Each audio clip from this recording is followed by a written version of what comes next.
নবী সাল্লাল্লাহু আলাইহি ওয়াসাল্লাম বলেছেন যে এই দোয়া পড়ার পরে যদি কেউ সকালে পড়ে রাত্রের আগে মারা যায় জান্নাতে চলে যাবে। রাতে পড়ে সকালের আগে ইন্তেকাল করলে জান্নাতে চলে যাবে। আমি ইস্তেগফারের আপনাদেরকে 2-3টা দোয়া শিখাই দেই আগে ছোট্ট করে।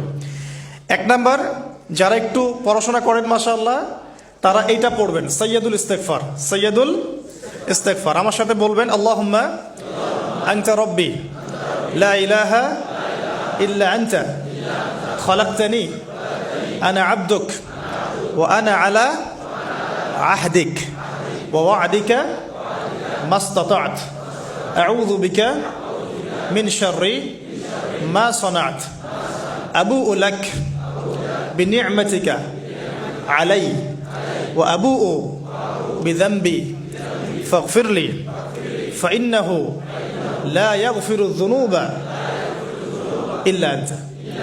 এই যে আমরা গত লেকচারে বলেছিলাম যে আমাদের ইবাদতগুলো অন্তঃসার শূন্য হয়ে যাচ্ছে এই কারণে, বিকজ আমরা অর্থটা বুঝি না। এই যে দোয়াটা আপনি করলেন, নবী সাল্লাল্লাহু আলাইহি ওয়াসাল্লাম বলেছেন যে এই দোয়া পড়ার পরে যদি কেউ সকালে পড়ে রাত্রের আগে মারা যায় জান্নাতে চলে যাবে। রাতে পড়ে সকালের আগে ইন্তেকাল করলে জান্নাতে চলে যাবে। তো কি পড়লাম? আল্লাহ পাক বলছেন, নবী সাল্লাল্লাহু আলাইহি ওয়াসাল্লাম বলছেন, আল্লাহুম্মা হে আল্লাহ আনতা রাব্বি, আল্লাহ তুমি আমার রব, খালাকতানি তুমি আমাকে সৃষ্টি করেছো, আনা আবদুক আমি তোমার বান্দা, ওয়া আনা আলা আহদিকা আমি তোমার সাথে যে অঙ্গীকার করেছি এর উপরে আছি, মাস্তাতা থাকার চেষ্টা করছি, আমি সাধ্যমতো থাকার চেষ্টা করছি।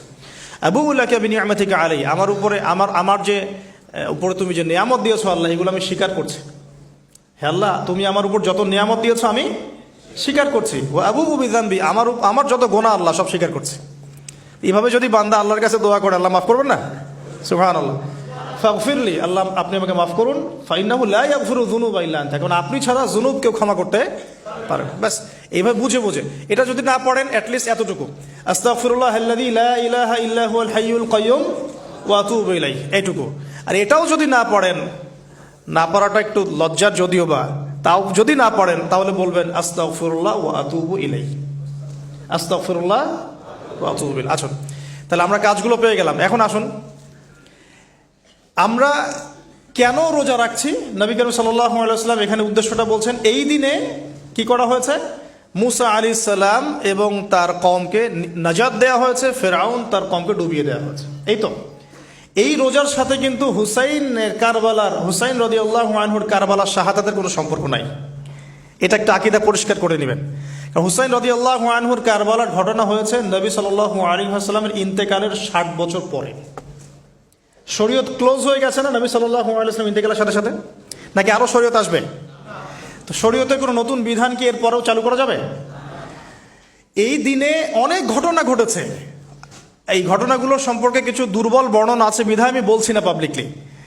বলা হচ্ছে এই দিনে নূহ আলাইহিস সালামের কিস্তি, ওই যে কিস্তি প্লাবনে ভেসে ভেসে এই দিনে জুদি পাহাড়ে এসে নোঙর পড়েছে। এরকম অনেক ঘটনা। এই দিনে মুসা আলাইহিস সালামকে নাজাত দেওয়া হয়েছে, এই দিনে ফেরাউনকে ডুবিয়ে দেওয়া হয়েছে, এরকম অনেক ঘটনা আছে। কিন্তু এই দিনে রোজা রাখার উদ্দেশ্য হচ্ছে এই নাজাতে মুসা। এইটা হুসাইন রাদিয়াল্লাহু আনহুর শাহাদাতের কষ্টে রাখছি না আমরা, ওইটা আমাদের জন্য আরেকটা জায়গা। ওই জায়গাটা নিয়ে যে হুসাইন রাদিয়াল্লাহু আনহুর শাহাদাত, ওইটা থেকে শিক্ষাটা আমার কি, এই ঘটনাটা এই 10 মুহররমে ঘটে গেছে। এটা আল্লাহ পাকের তাকদিরে ছিল, এই দিনেই ঘটনাটা ঘটে গেছে। এই ঘটনা ঘটার আগেই নবী সাল্লাল্লাহু আলাইহি ওয়াসাল্লাম রোজা রাখতেন।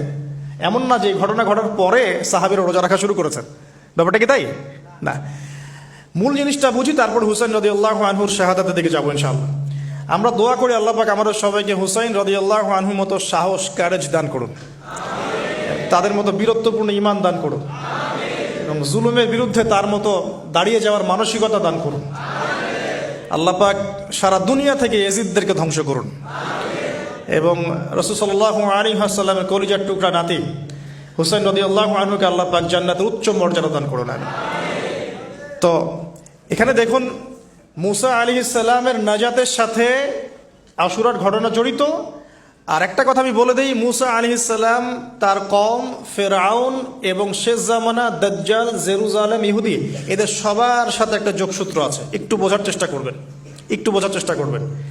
আবার বলছি, রোজাটা রাখছি আমরা আশুরার স্মৃতিতে, ওই স্মরণে। এই আশুরার দিন এর ঘটনা মুসা আলাইহিস সালামের কওম ফেরাউন, বনু ইসরাইল, এখনকার জেরুজালেম, জিউসদের উত্থান, শেষ জামানা, এই প্রত্যেকটা বিষয় কানেক্টেড আছে। আমি জানি না কিভাবে আমি শব্দ নিয়ে আপনাদেরকে বোঝাবো, কারণ আমি এখনকার লেকচারগুলোতে বলি যে আমি লাস্ট 3-4 বছর থেকে একটা প্রবলেম ফেস করছি। অনেক কিছু বুঝতে পারছি কিন্তু আমি আপনাকে বোঝাতে পারছি না।